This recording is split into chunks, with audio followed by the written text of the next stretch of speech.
Classical Rebellion. We're talking about guilty pleasures Guilty tonight. pleasures this evening? And would you like to introduce our first? Well, I mean, no French table is complete without a bottle of rosé in the summertime. We've come a long way from Annie Greenspring's strawberry wine or Boone's Farm. You know, the rosés of these. Well, they were an attempt to introduce the rosé to popular culture in the late 60s, early 70s, and they were truly repellent. However, although this is only a humble Kirkland vintage, it is Côte de Provence, so who knows where it comes from? Kirkland, but if it comes Kirkland is legit. You know what I heard? We want money from you, Kirkland. Insider scoop. Kirkland champagne is actually Veuve Clicquot. I don't doubt that. And it's not the same price. And what else have we here? We also have pepper jack cheese with soda crackers. I mean, it doesn't get much more guilty as a pleasure than that, It's does true. it? I will have the cheese, but not the crackers. Here we are. And we're probably destroying the microphone with all this. Cheers. There we are. Cheers. Cheers, everyone. Little ring for the mic. This is like Graham Kerr out of the... This is Riedel Crystal. What is it? Riedel. Riedel. Riedel Crystal, yeah. You're so much more refined than I am. Except for the shorts. Yeah, but what was I going to say? I don't know. We're talking about Boone's and the 60s. Oh, I was going to say this is a bit like Graham Kerr, the Galloping Gourmet. Do you remember him?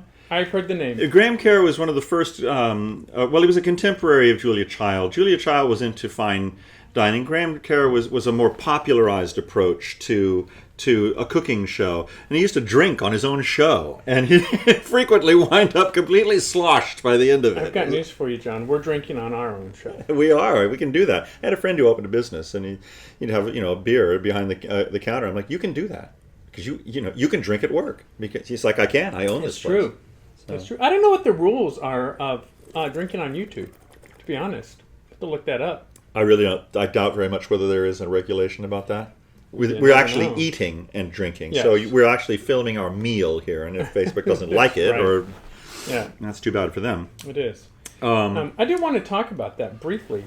You know, I just want to make sure nice. we're being positive in our message, because it's easy to go negative. It is. That's a function of having, if you have an opinion, sometimes they're positive, sometimes they're negative. But there's a false gravitas to the finding fault opinion. It's as if you have a certain... Oh, absolutely. Yeah, I issue a disclaimer on behalf of the public at all times that they are not in any way required to agree with me. I mean, and I don't consider my opinion to be exclusively authoritarian or authoritative. Authoritative. Yes. No, but I mean, I feel that's what we're here for, is to just talk about how we feel about certain things, about one or another thing. Mm-hmm. And it's not to say that you have to feel the same way. You don't. Right. You don't. And but if we have given you impetus towards either developing a contradictory opinion or saying, what, I agree with that guy, then there we are. Or if you have a third way opinion of your own, well, there you are. I just, when I first started writing for the San Diego Reader 10 years ago, I quickly came to the realization, and so did you this fall, that it's much easier to go on a rant than it is to go on a rave about a concert. You mentioned it. Did I? If you run out of the metaphors flow when you didn't like it. You can just drop bombs, but when you loved it, I think I've been fairly laudatory about things. But it's more difficult. It's not when it's that good. Like the Augustin Hadlick concert. Mm-hmm. I mean, it was not difficult to find superlatives to describe that. Right. So but when something is not achieving an apex of performance, mm-hmm. Then we're dealing with. I mean, you're inevitably dealing with a downgraded opinion, and sometimes things do hit the apex of performance. Yeah. And that's a 100%. Both thumbs up. kind of thing. And no, I just wanted to tell the story. In doing that, I realized there's the famous, thing with Laurel and Hardy where, Ollie asks Stan what time, or Stanley asks Ollie what time it is. They're both holding glasses of something, Okay. and Ollie looks at his watch and pours the drink all over the front. So Right. he thinks I'll get back at him and asks Stanley, what time does your watch say? And so Stan wears his on the underside of his wrist and just goes like that and dumps it all over it. One time I was actually holding a bottle of wine and someone asked me what time it Oh, was, and no. I literally looked at my watch. And I poured it all over Nice. myself. And Had you been drinking already, hopefully, at that point? Was that the first bottle? It may have been. No. I'm not sure. Whatever it was, it happened. Right. So life, imitating art. So we are talking about guilty pleasures. I went ahead and posted on our website my list of guilty pleasures. We can talk about some of those. But I have my list has two layers. It has, So how much guilt are we talking about here? well, there's former guilty pleasures which I will never listen to again. Okay. And then there are current guilty pleasures which I will listen to and just feel guilty about it. So a former guilty pleasure which I will never voluntarily listen to again would be Les Preludes by Franz Liszt. All right. I just won't do it. Now I'll hear it performed live, but I'm not going to choose it ever again in my entire life. Why? It just doesn't work for me anymore. Bum, ba-da-bum, bum. Is that how it goes? Ba-dum, bum, bum, bum, bum, bum, bum, ba-bum, ba-bum, ba-dun, dun, dun, dun, dun, dun, dun, dun, dun, dun. It's like, what?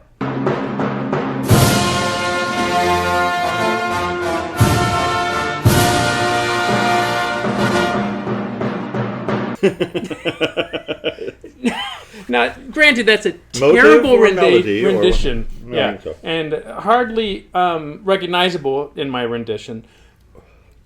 But it's just it's all flash, all sizzle and no steak. It's all sizzle and no steak, in my opinion. But at one point, All puff and no cream. all puff and no cream. Okay. Or all cream and no puff. What's the more substantial part of the cream puff? The cream or the puff, John? Well, that's like what comes first, the chicken or the egg. Yes.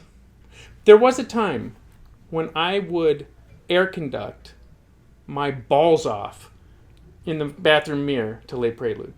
I mean, I would be in it! And Finlandia as well. That's another one. Yes, I don't care if I ever hear by from Jean Sibelius. you. So those are... That's, Okay, yeah. we're talking on Yeah, the so these are dispensables here. These are previous guilty pleasures, previous watershed events, actually. Finlandia, the first time you really get a hold of that thing, oh, it's good.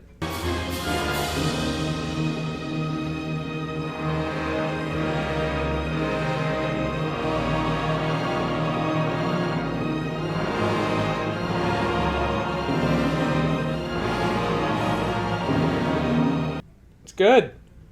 And now, then it becomes a guilty pleasure, and then it becomes it's. I don't need to hear it again. Right. So that's one part, and then the current would be current guilty pleasures. Like, I would say a current guilty pleasure for me would be Fauré's Requiem. I see. I can't put Fauré's Requiem in that category though, because I approach it differently. I have it has a liturgical purpose for me. I mean, It does. The Fauré Requiem was written to be a first-class parish requiem, meaning that it would be a requiem celebrated with a full choir, even though we're talking about boys and lay clerks, at the In church the at the chorus. Church of the Madeleine Right. in Paris. Yeah. Now, having Very you know, upper class, though. it's very difficult to. I have questions. This could be This could be a doctoral thesis for somebody to look into the original performance practices of the Fauré Requiem, because there is no choir loft in the Madeleine. There is an organ loft with a Okay. seat for an organist in it, and it's tiny, right? But this was meant to be done. So I have no idea what the liturgical disposition of the Madeleine was. Where did the choristers sit? Right. Was there an organ in the sanctuary that they were accompanied with, where organ and musicians could sit? I really don't know. It's and now, in the era of the post-liturgical changes, when the sanctuary is all screwed up, it's difficult to know. I need to see photographs and to learn how was this thing performed, because it didn't happen in the organ loft. There was no organ loft, choir loft at the back of the church. Right. It had to happen up front somewhere. Okay. But what instrument is there up there? I really don't Right. know. So, because it was meant to be done with very small forces, it's meant to be an affordable very purchase. lyrical. Very lyrical. It's affordable purchase, and it also fits the dimensions of the liturgy. It's not like the Verdi Requiem or the Bach B minor Mass, which are oratorios in themselves. They're not meant for liturgical performance because they're too vast. Right. Right. So this is the Fauré is very much a present. And I get hired periodically to provide, either with organ or including some instruments, a small the part? choir and soloists performance for actual So Requiem great. masses. I love it, that baritone. I'm a tenor, but I would sing that baritone. I tried to sing that baritone solo, but the person wouldn't have me. I would have done really quite well with it. You were done a great disservice in that, I must say. Okay, so my yeah, guilty I have- pleasure is not yours. So Not that one in that case. You go for it. So we're agreed on Finlandia. Well, we're talking negatives here about things you could really do without hearing again.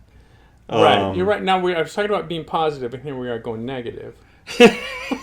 Well, because we're going to get to the positives, Yes. because Yeah. those The are Verdi Requiem and Bach B minor Mass will never ever be a guilty pleasure for me. no, or as I think, Vastly different pieces of music. or the Beethoven Missa Solemnis for me. Now, I can do with hearing Beethoven's Mass in C anytime. That's a wonderful composition. Yeah, I like and it it. works. It's very suitable for liturgical performance, which gives it the third dimension. It's quite exciting, but not the. So that's not a guilty pleasure me, because there's nothing pleasurable about the Missa Solemnis. Missa for me. Solemnis. No, that's not on anyone's guilty pleasure list. I'll put you on the spot. You have rather put me on the spot 1812 because any overture, any concert overture is yeah, I can. Well, no, not any. I can do without the 1812 overture. I mean, yeah. yeah, I can just do without it pretty much. I'm going to talk about positives Okay. first, because that's really the Espagne Rhapsody by Chabrier always charms my socks off. Okay. I love that piece. Yeah. I really do. I think that there is a facilness of a compositorial facility and a joie de vivre about that piece that it just didn't trouble Chabrier at all to write it. And he enjoyed the process. Yeah. And that is so well communicated. It's a lush piece. It has wonderful orchestral texture. It just sparkles in every way. And I think it has an unusual rhythmic vitality with the tickety-ga, tickety-ga, tickety-ga, dun dun dun dun dun dun, tickety-ga, tickety-ga, dun.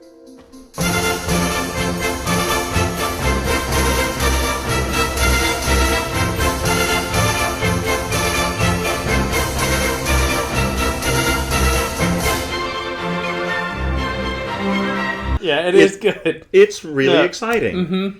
It's and then that da da dee da da dee da da dum da da is so wonderfully sweeping and lyrical. You're just suddenly swimming in the warmth of Okay, the so Med. how about So- the Moldau? About what? The Moldau. Die Moldau? Well, That's one of mine. I could go without listening. I to it could again. I could go without listening to that again. I mean, it's too much like the first movement of the Schumann Third or the Schumann Rhinish? Rhinish Symphony.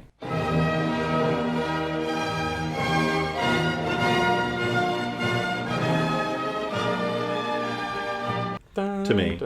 Da-da-da-da. river pieces in waltz time. I'm gonna prefer the Rhinish. Yeah. You know, I just like it. Yeah. You know, Or perhaps the opening of Rheingold. that's a bit of a guilty pleasure for me too. Is That you well, that's opera. I'm talking about orchestral repertoire. I'm really not we thinking can about talk, opera. I have some operas as well that are guilty pleasures. But so Chabrier Espagne Rhapsody. Okay. And You love. I love it. It'll always be on I can your always listen to not that. guilty list. And I always somehow find it not only mentally stimulating, but culturally reinforcing. I think culture should be able to provide such pleasurable expressions of itself. Why did the French write such great music about Spain? Jealousy. They really did. Jealousy. They It's mainly jealousy. and they all did. Ravel did. Bizet clearly did. Oh yeah, absolutely he did. Um, Because it's something that Iberia Suite by. it's a masculinity that they sought, that they wanted. Oh, I like that. Sorry, France, but 50 million Frenchmen can be wrong. But no, I don't know. It's something that they seek to identify with Yeah. because it is. I think it may represent a certain aggressive assertion in culture, and almost in an animalistic way. Right, because the Which French they do have- much better at it than I think the Spanish Which do. they when have. it comes to orchestral Well, music. the Spanish are too busy living it. Oh, That's the Spaniards' problems. They're too busy living that. Amour. You know, but the French have become somewhat over civilized, as Theodore Roosevelt would have had it, and it's been bred out of them. But they look at it and they think some composers really identify with it and seek to express it, and in probably in a way saying this is something we need to recapture instead of being captured. Right. But so yeah, another guilty pleasure for me. So we've. Espagne Rhapsody, Rhinish Symphony. Those are guilty pleasures? Those are guilty pleasures Okay. for me. All right. And another one, which really springs to mind, just I don't know quite why, but The Spring Symphony. no, is Louis Viern's Westminster Carillon de Westminster, I don't the know. Westminster Carillon by Louis Vierne. Is it one of those where we all know it, but we don't know that it's called that? Well, if you know da da da dum da da da dum da da da dum da da da da, it's an organ improvisation Ah, of on the extraordinary Westminster, chromatic yeah. and technical virtuosity on that simple theme, Right. and it's just a work of sheer genius, and it's all it is a postlude or an organ voluntary piece. It doesn't have any liturgical use. It's a concert piece. It could be used as a postlude or as a prelude to Usually, a yeah. big liturgy or something. Yeah. But it's just magnificent, and it's always It's a guilty- thrilling to hear it. That's a guilty pleasure. That's a guilty pleasure for me. Yeah. All right, you want one more? Or you want to go? Go ahead. You're on a roll. I'm a big fan of overtures. And Concert overtures. I mean, and that ranges from everything from Harold's the opera Zampa about the pirate. I mean, it's like a 19th century potboiler adventure opera about a pirate. And it has one of the most famous opening themes with the woodwinds and strings, or the woodwinds and brass on this chattering yappa, and the strings come right on with this yappa. It's a famous just launch into it overture, and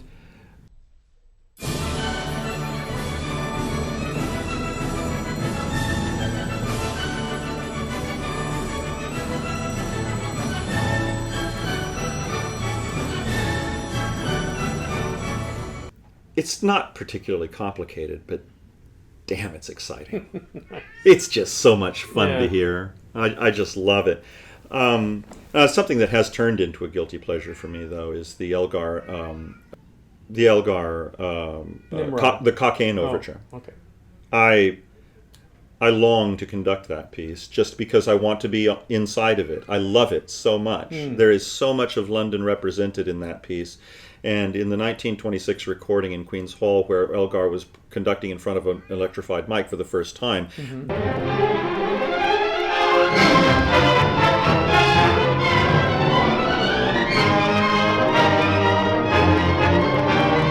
the palpable virtuosic love that the orchestra had for that man comes through. I mean, and he dedicated it to the members of the English orchestra, to my friends amongst the English orchestras, and I've read it. I've read a sub comment about that said, and didn't he give them the most wonderful roles to play in that? Yeah. It's a wonderful piece, and I listen to it way too much, Right. but it really speaks to my heart about things that I feel about England and British culture that I've come to know through the years. But I love that piece. Yeah. And I listen to it. Now that's how something can become a guilty pleasure. You listen to it too much. Too much, because you you listen love it, to yeah. it instead Yeah. of doing something with it. You just Yeah. listen to it. You know. Yeah. So